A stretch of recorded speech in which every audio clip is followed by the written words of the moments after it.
নমস্কার, আমি শঙ্কর দত্ত, আর আপনারা দেখছেন টকস উইথ শঙ্কর। ওঙ্কার বাংলায় প্রতি শনিবার আমাদের যে episode podcast talks with Shankar. আজকের আমাদের সঙ্গে এমন এক অতিথি আছেন যার পরিচয়, বৈচিত্র্য সব কিছুতে একটা ভিন্নতা আছে। সাধারণ সঙ্গীত শিল্পী তিনি নন, সাধারণ লিখিয়ে নন, একজন পলিটিশিয়ানও নন, কিন্তু তিনি রাজনীতিকে একাধারে কন্ট্রোল করেন। প্রচুর ছেলে মেয়েকে তাদের জীবন জীবিকা করতে সাহায্য করেন, এবং সেটা যে কোনো পেশার ক্ষেত্রে যেমন যে কোনো ব্যবসায়ীরা করেন, সেই ক্ষেত্রে না। আজকের দিনে খুব শক্ত একটা ফিল্ড, মিডিয়া ফিল্ড, আপনারা জানেন। সেই জগতে একজন ইয়াং ম্যান, তরুণ উদ্যোগপতিও তাকে আমরা বলতে পারি। আমাদের ছোট ভাই, আমরা একসঙ্গে সাংবাদিকতাও করেছি। তার সঙ্গে আগে আলাপ করে নিই। রাজাময় মুখোপাধ্যায়। রাজা, নমস্কার। আমরা রাজাকে রাজাই বলি। রাজা, খুব খোলামেলা ব্যাপারে আমরা যাচ্ছি, একদম কোনো কায়দা কানুন আমরা করব না। তুই সরাসরি একটু আমাকে বল যে তুই তো মফস্বলের ছেলে, মানে সেই অর্থে গ্রাম থেকে উঠে আসা, আসানসোল না কোথা থেকে বলতো? হ্যাঁ হ্যাঁ, তুই সেখান থেকে কলকাতায় আজকে রাজ করছিস, মানে তোর এই উঠে আসাটা একটু যদি বলিস। দেখো শঙ্করদা, রাজ করা ব্যাপারটা নয়। তুমি যেটা বললে যে আমরা একসাথে কাজ করেছি 2005-এ, যখন আমরা যারা গ্রাম থেকে যারা আসি না, তাদের লড়াইটা অন্যের থেকে অনেক আলাদা। তুমি ভালো করে জানো, বা আমরা যারা গ্রাম থেকে উঠে এসেছি, আমার যারা এই বক্তব্য মানে আমার কথাবার্তা শুনছে, আলোচনা শুনছে, তারাও সেটা ফিল করবে। দেখো, গ্রাম থেকে উঠে আসা আমাদের একটা বড় সমস্যা থাকে, সেটা হচ্ছে না আমাদের বাংলা ঠিক, কারণ গ্রামের একটা টান থাকে, না একটা হিন্দি ঠিক, কারণ হিন্দি ঠিক মতো বলতে পারি না, না ভালো করে আমরা ইংরাজি বলতে পারি। তার ফলে অন্যদের থেকে লড়াইটা আমাদের অনেক কঠিন, অনেক অনেক কঠিন। এবং সেখানে এখন ধরো 2005-এ আমি যখন কলকাতায় আসি, কলকাতায় একটা মানুষকেও আমি একজনকেও আমি চিনতাম না। সেখান থেকে তুমি এত কথা বললে যে সত্যি আমি এখন একটা খবরের কাগজ চালাই, একটা নিউজ চ্যানেল চালাই, এবং একটা ডিজিটাল মিডিয়া আছে। প্রায় সব মিলে প্রায় 110টা ছেলে এখন আমার সঙ্গে কাজ করে। মানে আমি বলবো না যে তারা আমার আন্ডারে কাজ করে, তার কারণ তারাই আমার শক্তি। আজকে তাদের জন্যই, যে 110 জন ছেলে কাজ করে, তাদের জন্যই আমি রাজাময় মুখার্জি। তারা যদি না থাকে আমার সঙ্গে, তাহলে কোনো দিন আমি এই এত ছেলে মেয়েকে নিয়ে একসঙ্গে কাজ করতে পারতাম না। দেখো, আর বক্তব্য যে দেখো, এই যে মিডিয়া ফিল্ড, টিকে থাকাটা বড় কঠিন, টিকে থাকাটা বড্ড কঠিন। সেখানে কিভাবে টিকে রয়েছি, একমাত্র আমার ওই ছেলে মেয়েগুলো যারা আমার সঙ্গে লড়াই করে তারাই জানে, আর আমি জানি শঙ্করদা। এখনও যখন ধরো আমি একটা চ্যানেল চালাচ্ছি, একটা খবরের কাগজ চালাচ্ছি, এবং আমি একটা ডিজিটাল মিডিয়া, তিনটে একসঙ্গে চালাচ্ছি, একসঙ্গে 70-80টা এখন, এবং জেলা মিলে প্রায় 100টা ছেলে কাজ করে আমাদের সঙ্গে, এবং এতগুলো পরিবার চলে। এটাতেও কিন্তু অনেকের ঈর্ষা আছে, কিন্তু সেটাও আমাদেরকে শুধু আর্থিক লড়াই নয়, শুধু ধরো বাইরের এত ছেলে মেয়ের নিরাপত্তা, এটা লড়াই নয়, বাইরের এসব হিংসা, এইগুলোরও কিন্তু বিরুদ্ধে আমাদের এখন লড়াই করতে হচ্ছে। বর্তমানে যে রাজনৈতিক একটা চেঞ্জেস হচ্ছে, এটাও কিন্তু একটা বড় লড়াই, কারণ আবার সেই শূন্য থেকে সমস্ত। এটা কেন? আমার মনে হয় কি, এটা কি তাই যে মানে এই যে সময় আমরা একসঙ্গে তাজা টিভিতে কাজ করতাম একটা চ্যানেলে, তো তোকে আমি দেখতাম যে কোনো অ্যাসাইনমেন্ট তুই মিস করতিস না, দিনে 4বার 5বার ছুটতিস। সে সিপিএম বিট হোক, কংগ্রেস বিট হোক, বা তৃণমূল বিট হোক, বিজেপি বিট হোক, যে কোনো কাজ পেলেই তুই ছুটতিস। একটা একাগ্রতা, একটা আমাকে, এবং তোকে আমি বলেছিলাম যে রাজা, তোকে একটা কাগজের দায়িত্ব নিতে হবে, বা এরকম কিছু একটা জায়গায়, বড় জায়গায় যেতে হবে। তো তুই বলতিস কি আমাকে ভালো সাংবাদিক হতে হবে, এটা তুই বলতিস। এটা আমার খুব এখনো মনে আছে। শঙ্কর, আমি সাংবাদিকতাটাই শিখিনি এখন। এই যে শেখার খিদে, সেটাই কি তোকে তাড়িয়ে নিয়ে গেল এই জায়গায়, মানে একটা নিজেকে মিডিয়া হাউসের মালিক হিসেবে প্রতিষ্ঠিত করতে পারলো? দেখো, তুমি আমাকে না অনেক পুরনো কথা মনে পড়িয়ে দিচ্ছ, মানে পুরনো অনেক কথা এখন মনে পড়ে যাচ্ছে। সেই তুমি আছো, আমরা তার আন্ডারে কাজ করছি, হ্যাঁ, এরকম একটা সেটা মনে পড়ছে। দেখো, তুমি যখন বলছো, আমার সত্যি মানে একটু ইমোশনাল হয়ে যাচ্ছে আমি। তার কারণ হচ্ছে সাংবাদিকতা। আজ তুমি যেটা বললে না যে দাদা আমাকে দাও, মানে তুমি যা অ্যাসাইনমেন্ট দিতে আমি করতাম, সেটাই করতাম। সেই কাজের খিদে এখনও কিন্তু সেটা এখনও রয়ে গেছে। গোটা দিন ধরো অফিসে থাকি, আজকে গোটা দিনে কোনো কাজ করতে পারলাম না, বা কোনো মিটিং হলো না, এন্ড অফ দ্য ডে যখন আমি বাড়ি ফিরি, মনে কিন্তু একটা আফসোস নিয়ে বাড়ি ফিরি, যে আজকে গোটা দিনে কিছুই করতে পারলাম না, মানে এইটাই। দেখো আমি ওই যে তুমি বললে যে সাংবাদিকতার খিদে, আমি প্রচুর কাজ করেছি এবং রাত 10টা রান্না করতে করতে অফিস থেকে ফোন অ্যাসাইনমেন্টে বেরিয়ে গেছি আমি, যে রাত 11টায়, আবার ভোর 5টায় ফোন যে সকাল থেকে তোকে যাদবপুরে হোক কলরব কভারেজ করতে হবে, আমি ছুটে গেছি।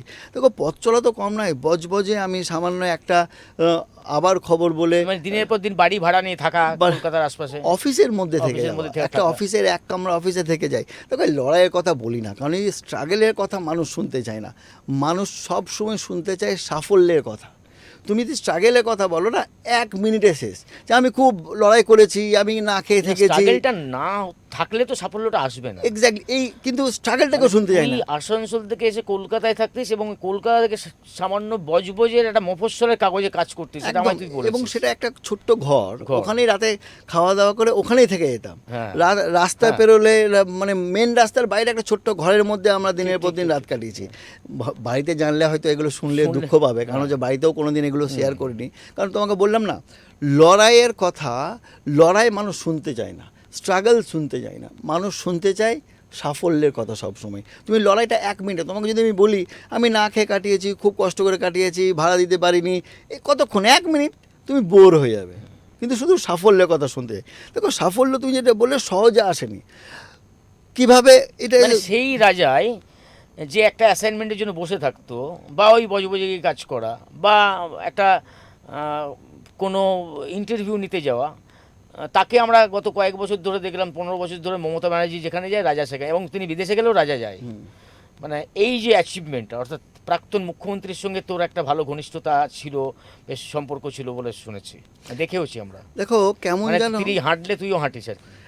দেখো এই তুমি একটা অ্যাচিভমেন্ট বললে, অ্যাচিভমেন্টটা মানুষে এখন বর্তমানে, ওই যে তোমাকে একটা বললাম হিংসে, অ্যাচিভমেন্টটা এখন অনেকে কলঙ্কের মতন মনে করে। কিন্তু আমরা যারা গ্রাম থেকে উঠে এসেছি, যাকে কলকাতায় একটা মানুষকেও চিনতাম না, আমাদেরকে কত কষ্ট করে ওই চিফ মিনিস্টার পর্যন্ত পৌঁছাতে হয়েছিল। ঠিক।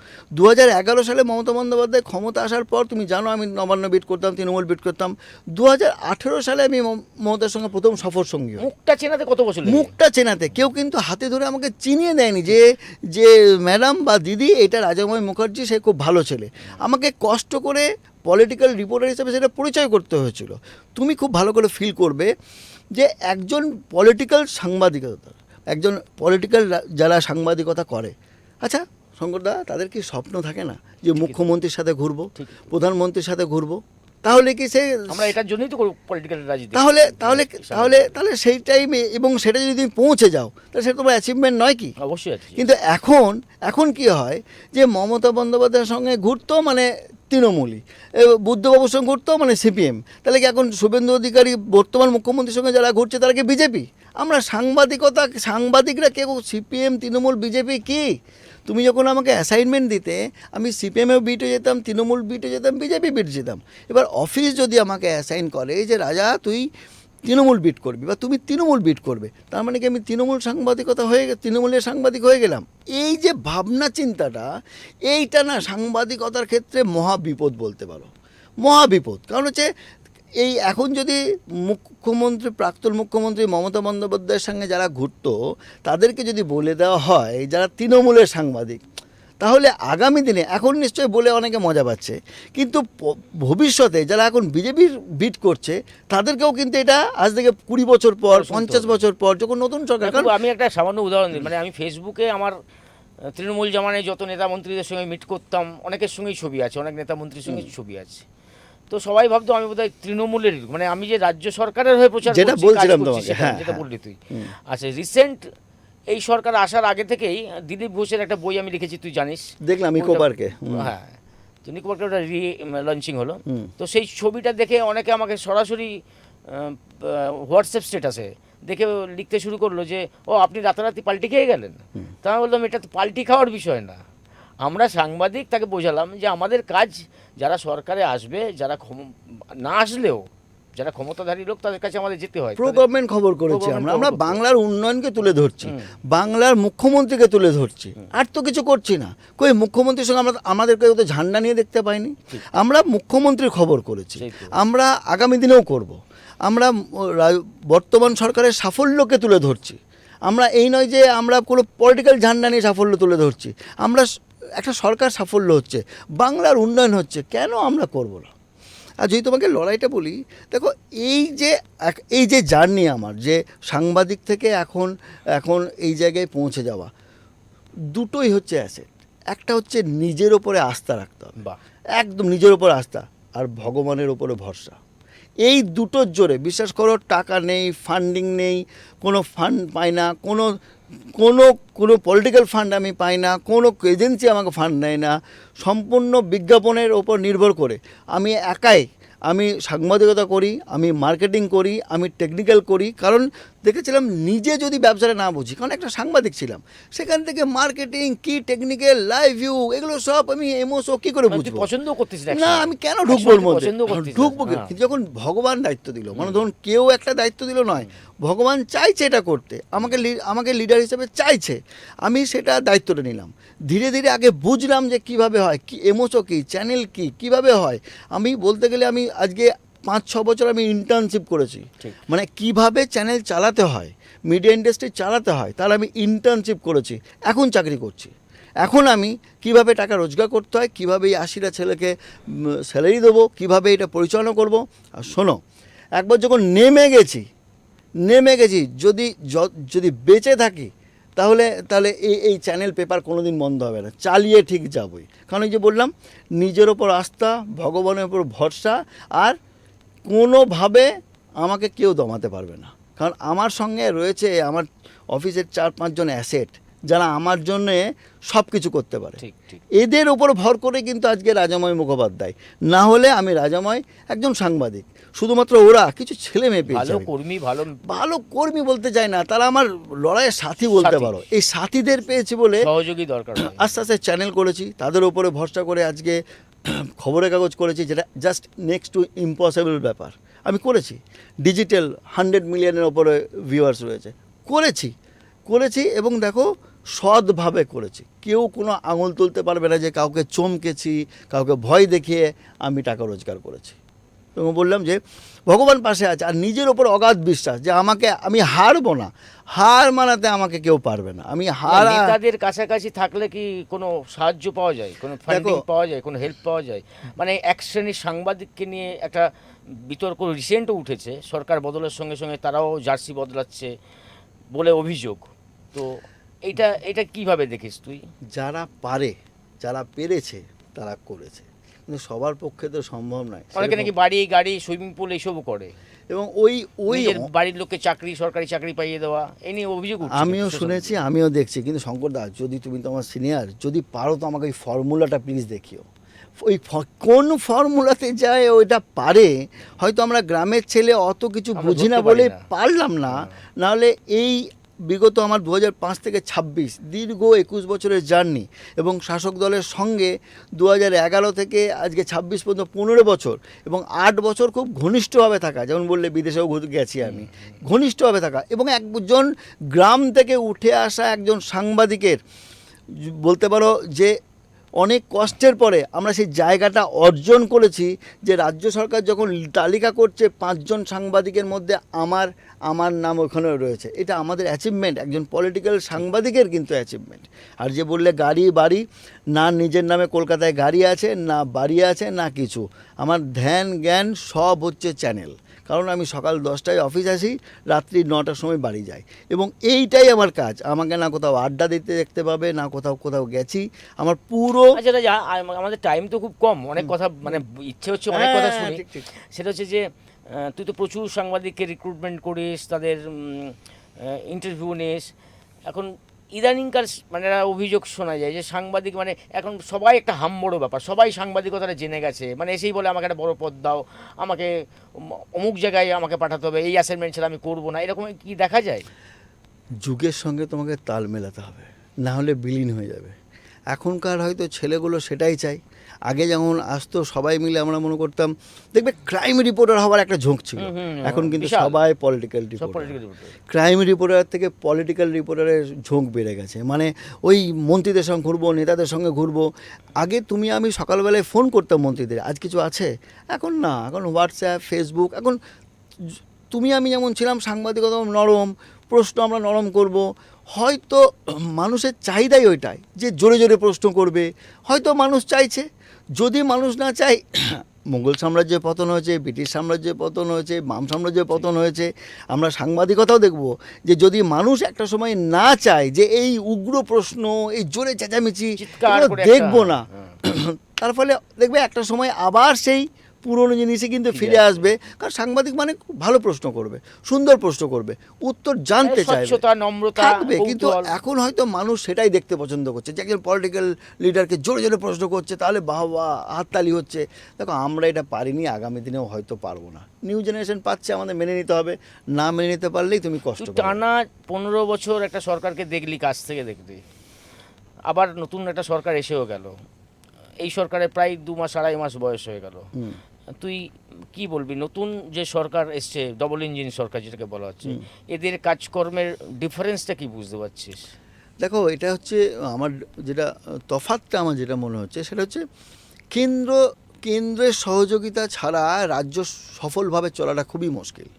সেখানে এখন কেন্দ্র রাজ্য একসাথে, এর সুফল আমার মনে হয় বাংলার মানুষ আরও বেশি পাবে। কারণ তুমি যদি বাড়িতে একমাত্র রোজগার করো তাহলে তুমি সংসার চালাতে পারবে, এসি ফ্রিজ কিনতে পারবে না। কিন্তু তোমার ভাই বা তোমার পরিবারের কেউ যদি বাড়তি রোজগার করে তখন তুমি ওইগুলো ফ্রিজ এসি কিনতে পারবে। রাজ্যের যে রোজগার ছিল এতদিন পর্যন্ত, 100 দিনের কাজ বা এই সমস্ত কিছু রাজ্য নিজে টাকা দিত।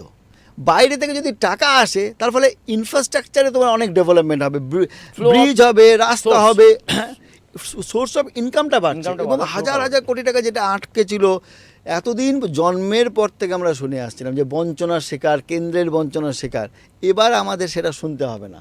হয়তো আমরা আশা রাখছি এই সরকারের কাছে আরও অনেক বাংলা, যে পুরনো দিনে আরও একটা সফল বাংলা পথ দেখাতো, গর্বিত বাংলা, সেটা হয়তো আগামী দিনে আমরা দেখতে পারবো। তার কারণ কেন্দ্রের সহযোগিতা পাচ্ছে রাজ্য সরকার, এবং কেন্দ্র যেটা গত 50 বছরে ছিল না, পায়নি। তো এই জন্যই 34 বছর, এদের 15 বছর। এই জন্যই আমরা মনে করছি, দেখো লাক্স আসছে, আমুল আসছে, এত ফ্যাক্টরি আসছে, শিল্প আসছে, কেন্দ্র থেকে যেগুলো টাকা এতদিন আটকে ছিল আজ বিগত 15 বছরে, সেই টাকাগুলো আবার আসছে। তো বাড়তি টাকা যখনই আসবে স্বাভাবিকভাবেই। মমতা ব্যানার্জি এই ব্যাপক ফেলিওর, এটাকে কিভাবে দেখিস? কেন, মানে এটা এই যে সবাই অভিষেক ব্যানার্জির দুর্নাম করছে, অভিষেক ব্যানার্জির কারণেই হয়েছে, কেউ বলছে আইপ্যাকের জন্য হয়েছে, বলে মমতা ব্যানার্জির বিধায়করা এখন আলাদা, এমপিরা আলাদা হয়ে যাচ্ছে, সেই প্রশ্নেই পড়ে আসছে। মানে এই ব্যাপক ফেলিওরটা, এটা কিভাবে দেখছিস? দেখো, ফেলিওর একটা সরকারের শেষ হয়েছে, সরকার পতন ঘটেছে, মানুষের রায়, জনগণের রায় দিয়েছে যে মমতা সরকার থাকবে না, নতুন সরকার আসবে বিজেপি যে প্রতিশ্রুতি দিয়েছিল যে কর্মসংস্থান হবে, যেগুলো 3000 টাকা অন্নপূর্ণা থেকে শুরু করে একের পর এক আয়ুষ্মান ভারত, মানুষ সেগুলোকে গ্রহণ করেছে। তার ফলে মমতাদি যেগুলো করতেন, মানে চিফ মিনিস্টার হিসাবে যা যা করেছেন, সেগুলোর পর মানুষ নতুন কিছু চাইছে। নতুন সরকার এসছে, নতুন সরকারের কাছে চাহিদা আছে, এই সরকার কাজ করবে, ভালো কাজ, জনগণের রায়, ভালো সরকার কাজ করলে 15 বছর কি 34 বছরও রেখেছে, ভালো না কাজ করলে 34 বছরে সরকারের পতন ঘটেছে, 15 বছরে মমতা সরকারের পতন ঘটেছে।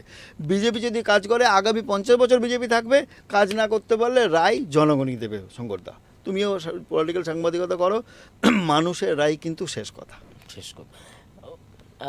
তৃণমূল হেরে গেল, বিরোধী দল হলো, কিন্তু বিরোধী দলনেতা হয়ে গেল একটা আলাদা বিভাগ। অর্থাৎ এখন তৃণমূলের দুটো ভাগ, ঋতব্রত তৃণমূল, কালীঘাটপন্থী তৃণমূল, অর্থাৎ কুণাল ঘোষপন্থী তৃণমূল বা মমতাপন্থী তৃণমূল। মানে এটাকে কিভাবে দেখিস? মানে এটা কি একটা তো স্ট্রং বিরোধিতা থাকার দরকার রয়েছে, মানে স্ট্রং বিরোধীরাই তো কণ্ঠ আওয়াজটাকে তুলে ধরে। দেখো শঙ্করদা, তুমি জানো, তুমি সাংবাদিক বহুদিন ধরে করছো, সত্যি কথা বলো তো, এটা কি দেখতে ভালো লেগেছে আমাদের যে এইরকম আমরা শাসক দল এবং বিরোধী দল জেনেছি, এই দুটোই জেনেছি, হঠাৎ করে 3 নম্বর যে কোনোদিন হতে পারে, আমরা কিন্তু 3 নম্বর 4 নম্বর এটা কিন্তু আমরা ভাবতেই পারি না। মানে এটা হয়তো বাংলা নয়, সারা ভারতবর্ষের রাজনীতিতে মানুষ জানছে যে এরকম হয়। আমি 2টো তৃণমূলের যুব সভাপতি দেখছি, 2টো আমি তৃণমূলের ছাত্র সভাপতি দেখছি।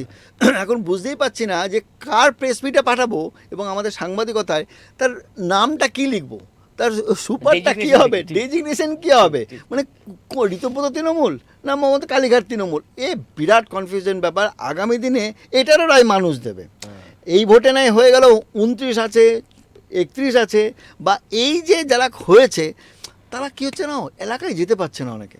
এটা তো মানুষের ক্ষতি। যারা ভোট দিয়ে তাকে জিতিয়েছে, যারা ভোট দিয়ে হারিয়েছে, সে মানুষ এর কি সুফলটা পাবে?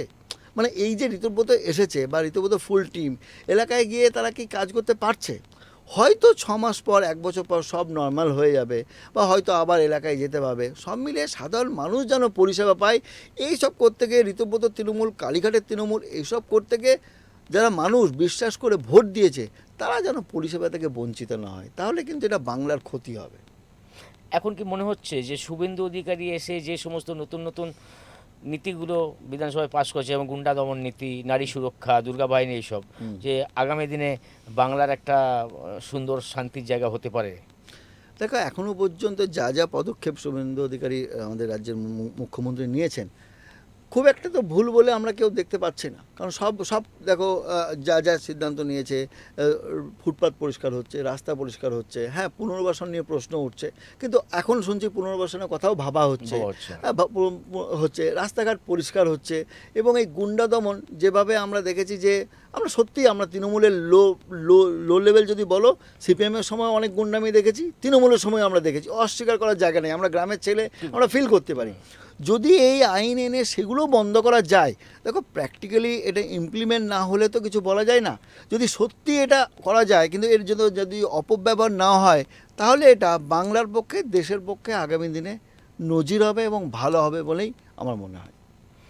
একদম মানে নতুন যারা সাংবাদিকতায় আসছে, বা এখন তো প্রচুর ইউটিউবার যারা সংবাদ নিয়েই কাজ করছে, ইউটিউবার বিভিন্ন ক্ষেত্রের আছে, কিন্তু সংবাদ নিয়েও কাজ করছে প্রচুর ইউটিউবার। মানে এখন একটা জনসভায় দেখা যায়, যদি 10টা মেন স্ট্রিম চ্যানেল বা কাগজের লোকজন থাকে, সেখানে 50টা ইউটিউবার থাকে। এদের উদ্দেশ্যে, মানে তুই যেহেতু একটা ইয়েও চালাস, কী বলে, ডিজিটাল প্ল্যাটফর্মও চালাস, সেটাও জানিস, আবার টিভি চ্যানেল চালাস, না এদের এই নতুন ছেলেমেয়েদের উদ্দেশ্যে কী বার্তা কি? দেখো, একটা ভালো হয়েছে, 4টে আমরা জানো, তুমিও যা ফিল করতে পারবে, চান্স পেতাম না যে কোথায় কাজ করবো, কারণ 2টো পেপার, 2টো চ্যানেল। এবিপি আনন্দ 2005-06 এসেছে, অন্য বড় বড় চ্যানেলগুলো 5-6-এর পর, কিন্তু 5 থেকে যারা আমরা সাংবাদিকতা করছি, জায়গা নেই, ছোটোখাটো পেপারে কাজ করতে হতো আমাদের। তো এখন কর্মসংস্থান বেড়েছে। তুমি যে ছোটোখাটো ডিজিটাল বলছো, পেপার বলছো, নিজের মতো করে একটা তারা প্ল্যাটফর্মে গিয়ে কর্মসংস্থান পাচ্ছে, ছোটো ছোটো বিজ্ঞাপন পাচ্ছে, ছোটো নার্সিং হোম, ছোটো বিউটি পার্লার, বিজ্ঞাপনও পাচ্ছে, কর্মসংস্থান বেড়েছে। কিন্তু একটাই শুধু বলার, একটু পড়াশোনা করতে হবে। একদম।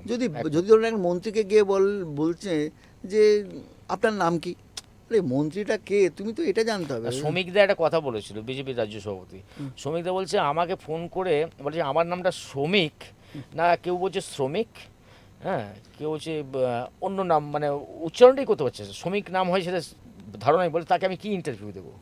মাত্র 5 মিনিট, না 15 মিনিট, 15 মিনিট না পারলে 5 মিনিট একটু পড়াশোনা করতে হবে, বা খবরে কাগজ পড়তে হবে। প্রতিদিন অফিসে এসে যদি একটা খবরের কাগজ প্রতিদিন পড়া হয়, গোটা দেশ সম্বন্ধে একটা ধারণা তৈরি হবে। পড়াশোনা না করে সাংবাদিকতা করলে, দেখেছি অভিজিৎ দাশগুপ্ত আমাদের বস ছিল, যে আমাদের প্রতিদিন এসে ওই আজকে কি কাগজ পড়েছে, তার হেডলাইন কি আছে, অ্যাঙ্কার নিউজ কি আছে, সেটা উত্তর দিতে হতো। এখন দেখো কেউ পড়ে না। এখন 60, তুমি বল 80% ছেলে মেয়ে সাংবাদিক যারা পেপার পড়াটাকে প্রয়োজনীয় বোধ করে না, কিন্তু ওটা পড়তে হবে। গোটা দিনের শেষে 15 মিনিট পড়তে হবে। বই পড়ার সময় না থাকলে, মন না হলে, পড়াশোনা না করলে সাংবাদিকতা হয়ে যাবে না। তাহলে কিন্তু ধীরে ধীরে না মানটা আরও নামবে, যেটা বাংলার পক্ষে ক্ষতিকর। তোর এমনি সময়, মানে এত সারাদিন মানে তুই তো 16 ঘন্টা 18 ঘন্টা কাজ করিস, তারপরে নিজের জন্য ফ্রি টাইম পাস, মানে সেই সময় কি করিস? কোথায় ফ্রি টাইম পাই? আমি তো রাত 10টায় বাড়ি যাই, আমি ডিনার করি রাত 12টায়, 2টোর সময় ঘুমাতে যাই, সকালে উঠে আবার অফিস। এর মধ্যে যতটুকু পারি, দেখো আমি কি মোবাইল দেখি না, আমি কি রিল দেখি না, আমার মূল শক্তি হচ্ছে মানে ওই মোটিভেশনাল ভিডিওগুলো, ওইগুলো শুনি। আমি ঠাকুরদেরও গান শুনি, আমি গিয়ে বাড়িতে গিয়ে ঘর অন্ধকার করে গান শুনি। রাত্রেবেলায় উপন্যাস ধরো পড়া হয় না, কিন্তু বিশ্বাস করো আমি রেডিওতে আমি শুনি, আমি ওটা মোবাইলে প্লে করে আমি ওটা শুনতে থাকি। আমি এখন ওই শ্রীকান্ত থেকে শুরু করে ওগুলো সব আমি এখন মোবাইলে শুনে নিই, নতুন করে শুনে নেওয়া যায়, মাথায় নেওয়া যায়, ভালো লাগার বিষয়। এইগুলোই আমার রিফ্রেশ হয়। আসলে রাজার কথা শুনতে শুনতে মনে হচ্ছে আরও 1 ঘন্টা 1.5 ঘন্টা ওর সঙ্গে বসে আড্ডা, মানে বহুদিন পর ওর সঙ্গে দেখাও হলো। মানে এই আধ ঘন্টার এপিসোডে, পডকাস্টে সব কথা জানাও যায় না। আর ওর জীবনের এখন, ও আমার থেকে বয়সের জুনিয়র, কাজে জুনিয়র, কিন্তু ও এখনও অনেক ওপরে উঠে গেছে, একটা যে বড় প্ল্যাটফর্মে দায়িত্বে রয়েছে। তোর কথার শেষ নেই, ওর অভিজ্ঞতারও শেষ নেই, বলতে বলতে সেটা 1.5 ঘন্টা 2 ঘন্টা চলে যাবে। তো সেটা করার মতো সুযোগ নেই। এই আধ ঘন্টায় ওকে খুব জোরজার করে আজকে ডেকে এনেছিলাম, ও অনেক ব্যস্ততা নিয়েই থাকে। তো রাজার সঙ্গে আজকে আমাদের এপিসোড এখানেই মোটামুটি শেষ করতে হচ্ছে। রাজার বল, তোর লাস্ট কথা বল। দেখো শেষে যে সাংবাদিকতা থেকে এখন একটা অফিস চালাচ্ছি, একটাই জিনিস, হার মেনো না, হার মানলে হবে না, লড়াই করে যেতে হবে, শেষ দেখে যেতে হবে, তাতে যাওয়াই হবে। কেউ তোমার পাশে থাকবে না, কেউ তোমার জন্য করবে না, লড়াইটা শুধু তোমার। সাফল্যের চাবিকাঠি একটাই, লড়াইটা তোমার, লড়াইটা লড়ে যেতে হবে, যে কোনো পরিস্থিতিতে লড়াই করতে হবে, তবেই আসবে সাফল্য। আমি এখনও লড়াই করছি, এখনও যে প্রতিবন্ধকতা রয়েছে আমিও বিশ্বাস করি যে একদিন এই প্রতিবন্ধকতা কেটে যাবে। সাফল্য এখন নয় যে আমি সাফল্যের চূড়ায় পৌঁছে গেছি, আরও অনেক ওপরে উঠতে প্রতিদিনই হবে, লড়াই আরও অনেক ওপরে উঠতে হবে। এর জন্যই ওই নিজের প্রতি বিশ্বাস রাখতে হবে আর লড়াই চালিয়ে যেতে হবে। ধন্যবাদ, তুই ভালো থাকিস। থ্যাংক ইউ, অনেক অনেক শুভেচ্ছা। ধন্যবাদ।